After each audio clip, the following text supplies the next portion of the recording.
생각이 바뀌면 수익이 보인다. 역발상 투자의 문현진 매도입니다. 오늘도 많은 종목들이 급등이 나오고요, 많은 종목들이 급락 나오고 있는데 이런 과정에서 우리가 가야 할 길 상한가에 들어간 종목들 체크해보면 답이 나오겠죠. 도움되신다면 좋아요와 구독 그리고 알람 설정까지 반드시 부탁드리면서 바로 출발해보도록 하겠습니다. 자, 일단 오늘 시장도 어김없이 빠지고 있습니다. 방향은 일단 하락 쪽, 그러니까 아래쪽으로 잡았다라고 여러분들께 말씀드렸고, 그 이후에 이렇게 하락이 나오고 있는 것은 어찌 보면 굉장히 자연스럽다. 그러니까 차라리 어디까지 빠지는지 보는 것이 맞는 거지, 여기까지 빠질까, 그만 빠졌으면 좋겠다라는 것 자체가 사실 자기 스스로가 자기를 고문하는 내용밖에 되지 않아요.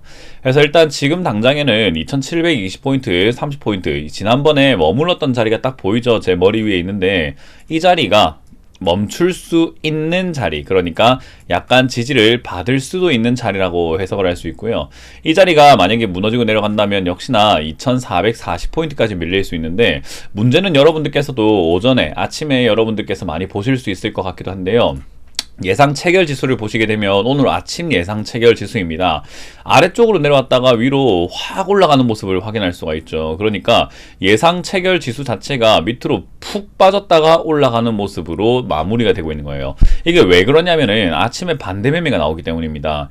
지수가 떨어지면 어김없이 반대 매매에 대한 이야기가 나올 수밖에 없는 것 같아요. 지수가 빠지니까 신용 잔고로 매매를 했던 사람들은 증거금이 필요할 거고, 증거금이 부족하면 당연히 증권사에서는 야, 안 돼, 이거 지금 이제 팔아야 되겠어, 우리가 직접 너희가 팔지를 못하니까 직접 손절해 줄게 하면서 이렇게 반대 매매가 계속해서 나오게 됩니다. 신용 잔고가 굉장히 늘어나 있는 상태이기 때문에 사실 이 잔고가 줄어드는 모습을 조금 생각해 볼 수 있을 것 같고, 그 줄어드는 과정에서의 반대 매매 당연히 나오지 않을까 싶기도 해요. 어찌됐든 지수가 많이 빠지니 그만큼 반대 매매가 나올 수밖에 없다라는 것을 명심하시면 좋겠고요. 그런 반대 매매가 하락을 더 부추기게 되는 요인이 될지도 모르죠. 이유야, 금리 인상이다, 인플레이션이다, 그리고 우크라이나 사태다, 이유야 이것저것 갖다 붙일 수 있지만, 정작 이렇게 빠지고 올라가는 데 있어가지고는 이유보다 더 중요한 것은 사람들이 사려고 하느냐, 팔려고 하느냐 문제입니다. 그러니까 쉽게 생각하면 우리 옛날에 허니버터칩, 그게 굉장히 괜찮은 거였나요? 지금 생각하니까 엄청나게 대단한 것도 아니었고, 엄청나게 맛있거나 엄청나게 몸에 좋거나 그런 것도 아니었어요. 근데 웃돈까지 줘가면서 사 먹게 되고, 줄까지 서게 되고, 예약을 하고 사람들이 정말 난리가 났었잖아요. 그런 것처럼 사려고 하는 사람이 있으면 그 물건이 무엇이든 간에 결국 풍기 현상이 나타나게 되기도 하고요. 팔려고 하는 사람이 많으면 아무리 좋은 상품이든 제품이든 간에 파는 사람이 많아지니까 점점 희소 가치가 떨어지게 되는 거죠. 그러니까 주식시장은 거래 시장인 거예요. 당근마켓 생각하셔도 쉽잖아요. 당근마켓에서 문현진 자필 사인이 들어간 엽서를 팔겠습니다 라고 했을 때 그거를 누가 사겠습니까? 사실은 이 방송을 보고 계시는 분들 중에 사시는 분이 있을지는 모르겠으나 누가 사겠어요. 근데 원빈의 자필 사인이 들어간 엽서를 판다라고 하면 그건 또 가치가 달라지겠죠. 근데 사실은 종이에다가 펜으로 끄적거려 놓은 것밖에 더 되냐는 거예요. 그렇지만 우리는 거기에 의미가 있다고 생각하고 좋다고 생각하니까 사고, 어떤 거는 또 의미가 없다 생각하고 별로라고 생각하니까 안 사게 되는 거예요. 그런 것처럼 주식도 좋고 나쁨보다 중요한 것은 파는 사람이 있냐, 사는 사람이 있냐, 이런 과정, 그런 근본적인 문제에 좀 더 관심을 가져야 돼요. 그래서 지금은 결국 팔기 싫어도 파는 사람들이 등장하고 있다는 것과, 그리고 가지고 가려고 하는 사람들도 팔아야 되나라고 생각을 하는 그런 과정이다. 근데 개미들, 우리가 흔히 말하는 개미 투자자들은 손절 안 합니다. 비중 조절 안 합니다. 매도 안 합니다. 왜요? 이미 손실이 큰데 어떻게 매도해요? 이렇게 생각을 하기 때문에 지금 나가고 있는 것은, 저는 역시나 미국의 비중을 늘리려고 하는 외국인들, 그러니까 글로벌 투자자들, 그리고 큰 손들이 팔고 있는 거지 개미들이 파는 자리는 아니다라고 생각이 듭니다. 어쨌든 반대 매매로 인해서 개미들이 팔아내는 것과, 그리고 외국인들의 매도세와, 그리고 큰 손들의 매도세들이 다 하나로 묶여가지고 나오는 것이 지금의 하락인 거지, 개미들이 팔아서 하락이 나오고 있는 것은 아니라는 생각이 듭니다. 그럼 개미들 언제 들어서 팝니까? 라고 했을 때는요, 전통적으로 봤을 때, 제가 주식 인생이 길다면 길고 짧다면 짧아요. 근데 여러분들은 주식을 얼마나 하셨는지 잘 모르겠지만 저는 이때까지 배워왔던 것과, 그러니까 지금까지 오래 하셨던 분들의 조언들과 뭐 주식 고수들의 조언들, 그리고 저의 경험을 통틀어 봤을 때 개미들은 버티다 정말로 이제 못 버티겠다 싶을 때 손절하고 나가더라고요. 이때까지 그냥 늘 그랬고, 저희 스승님뿐만 아니라 뭐 주식 가르쳐 주시는 분들, 뭐 고수님들 전부 다 그런 식으로 이야기를 하셨어요. 어떻게 해요? 개미는 결국 버티다가 정말 아작이 났을 때 그때서야 무서워가지고 손절하고 나가는 게 개미더라. 이때까지 한 번도 그거는 변하지 않았다라는 거죠. 제가 어제 무료 강연할 때도 말씀드렸어요. 개미가 이번엔 변할 거라고 생각하십니까? 그럼 보여주세요. 하지만 저는 변하지 않을 거라고 생각합니다. 이때까지 그래왔고 저는 앞으로도 그럴 거라고 생각하기 때문입니다. 라고 말씀드렸어요. 개인 투자자들은 위쪽에서 매도하는 방법을 몰라요. 여기서 현금화 해라 할 때 저한테 비난만 할 줄 알지 왜 현금화 해야 되는지를 모른다라는 거예요. 떨어질 때 현금화를 해도 된다? 그런 헛소리가 어디 있습니까? 절대 못합니다. 지금은 현금화가 안 될 거고 매도가 안 될 겁니다. 그러니까 큰 손들, 외국인 투자자들이 미리부터 비중을 줄여왔기 때문에 어차피 별로 남지 않은 비중을 빨리빨리 매도하는 것이 막 가능한 거지, 개미들, 우리가 흔히 말하는 개인 투자자, 아무것도 모르는 주린이들은요 지금 그냥 존버하면 이긴다 이런 생각만 하고 있을 거예요. 기다리면 올라간다. 뭘 기다리면 올라옵니까? 말도 안 되는 걸 겁니다.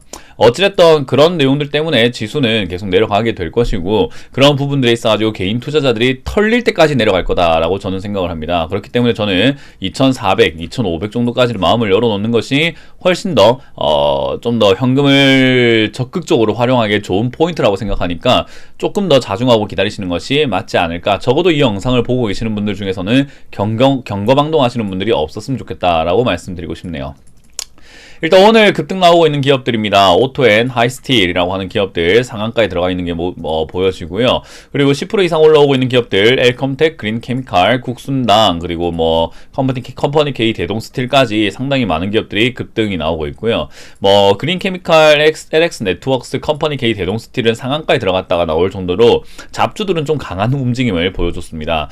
왜 그러냐면 시장이 돈이 몰려들어야 주가가 올라가게 되는데 2000종목 중에서 막 100종목이 급등하고 있으면 거기에 돈이 분산돼서 들어가는 거잖아요. 근데 10종목만 급등하고 있으면 100종목에 들어갈 돈이 10종목으로 들어가게 되고, 또는 100종목에 들어갈 돈이 아니다 하더라도 시장 분위기가 안 좋아서 50종목에 들어갈 돈이 10종목에 몰린다고 하더라도 그 상승은 뭔가 조금 집중돼서 올라갈 수 있다는 거예요.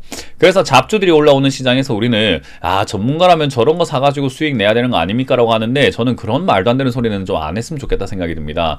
이런 걸 잡는 거 자체, 그러니까 이런 걸 추천하고 이런 걸 잡는다는 거 자체가 전문가가 아니에요. 이런 거 추천하는 전문가 있으면 그 좀 알려주세요. 그 사람은 진짜로 전문가 접어야 돼요. 이런 걸 추천해갖고 수익을 내? 무슨 이런 잡주를 가지고 수익을 냅니까? 안 돼요. 이런 잡주는 함부로 건드렸다가는 물론 수익이 낮다 했을 때 아싸 좋다 할 수 있는데, 이게 습관이 되고 계속 반복이 되면요 잡주에 물리면 약도 없습니다. 그렇기 때문에 애초에 잡주는 건들지 않는 게 맞는 거죠.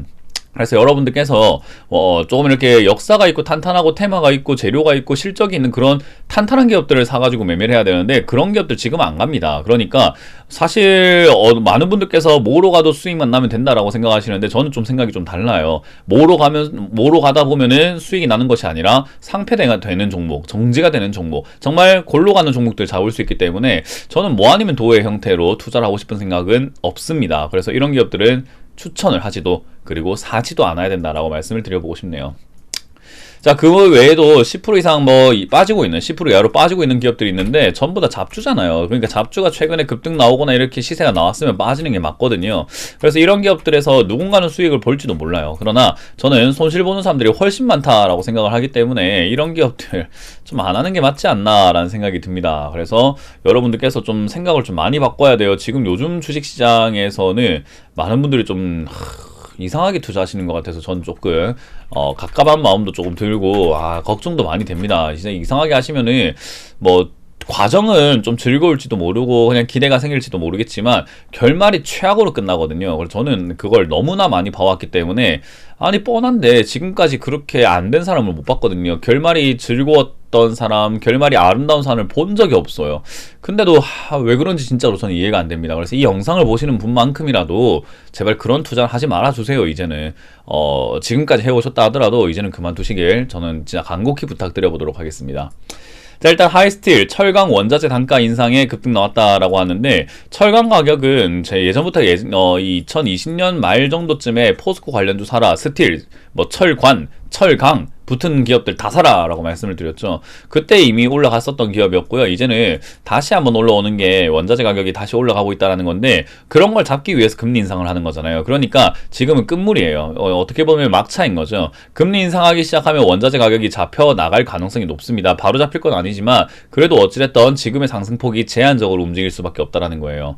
그래서 그런 부분들을 잡기 위해서, 인플레이션을 막기 위해서 금리 인상을 하는 만큼 이 상승은 저는 조금 이상하다, 그냥 약간 설거지 단계 같다라고 말씀드려보고 싶네요. 그래서 한 번 더 급등시켜서 개인 투자자들 물리게 만드는, 우리 주식 투자하는 사람들이 제일 많이 물리는 구간이 어딥니까? 라고 했을 때, 첫 번째 이상 급등이 있을 때 따라 붙어가지고 물리는 사람들이 첫 번째고요.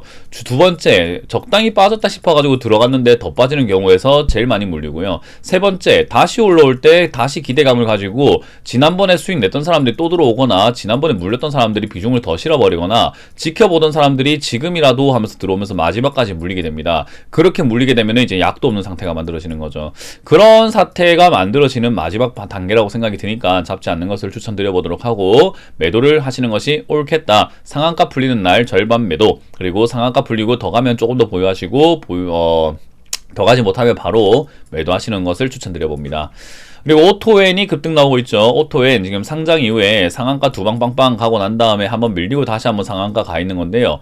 사실 오토엔이 대단하다라는 느낌보다는 저는 역시 계속 말하지만 LG 에너지 솔루션이 상장되기 위해서 꽃길을 걷게 만들기 위한 포석이다라고 생각이 들어요. 그래서 이 기업 자체가 어마어마한 메리트가 있고 이렇게 상한가 갈 만한 메리트가 있다라기보다는 청약에 대한 관심과 그 관심도를 조금 더 이끌어내기 위해서, 봐봐, 신규 상장하면 이렇게 급등하잖아. LG 에너지 솔루션 정말 시끌벅적했지. 그러니까 상장할 때 너희도 따라 붙어란 말이야. 그러니까 상한가를 만들어줘야 돼, 너희가. 그리고 만들고 난 다음에 너희가 물려야 돼 라고 하는 세력들의 어떤 심보가 보여집니다. 이런 걸 사지 말라는 거예요. 그래서 이런 거는 저는 굳이 살 필요가 없다 생각이 들고요. 그린케미칼까지도 급등이 나왔습니다. 리튬 배터리 소재 검토 소식이 있다라고 하는데, 글쎄요, 이런 것들도 역시 아까 봤던 하이스틸하고 똑같은 내용이죠. 급등 나오고 빠졌다가 다시 올라가는. 저는 이런 거는 안 잡는 게 좋다. 항상 말씀드리지만 시세를 내고 빠진 종목이 다시 한번 레벨업 해가지고 또 시세를 내고 나가는 경우들은 굉장히 드문 경우이기 때문에 저는 이런 거 좀 하지 말자라는 의견을 드릴 수가 있겠습니다. 결국 지금 시장은 할 게 없어요. 그러니까 이런 거 잡지 말라는 거고요. 이런 걸 안 해도 괜찮습니다. 수익이라는 게 매일매일 나야 되는 게 아니에요. 그러니까 항상 안 나는 시즌도 있고 성수기와 비수기 같은 시즌이 있는 건데, 매일매일 하려고 하다 보니까 종목을 괜히 옮기게 되고, 괜히 옮기다 보니까 손실이 커지게 되는 겁니다. 이것도 저것도 안 되는 형국이 되는 거죠. 그래서 여러분들이 주식을 좀 오랫동안 즐겁게 재밌게 건강하게 하고 싶다라고 하신다면은, 지금 이런 시기는 당연히 우리가 주식을 하면서 몇 번 또는 많게는 수십 번 만나야 될지도 모르는 장세거든요. 지금까지도 있었던 장세예요. 처음 나오는 장세가 아니라 원래 이런 장세가 있습니다. 그래서 그런 부분들을 여러분들이 명심하시면서 이 시기를 어떻게 이겨내야 되는가에 대한 연구를 좀 하시고 경험을 쌓아 보시길 바라도록 하겠습니다. 지금까지 역발상 투자의 문현지 멘트였습니다. 고맙습니다.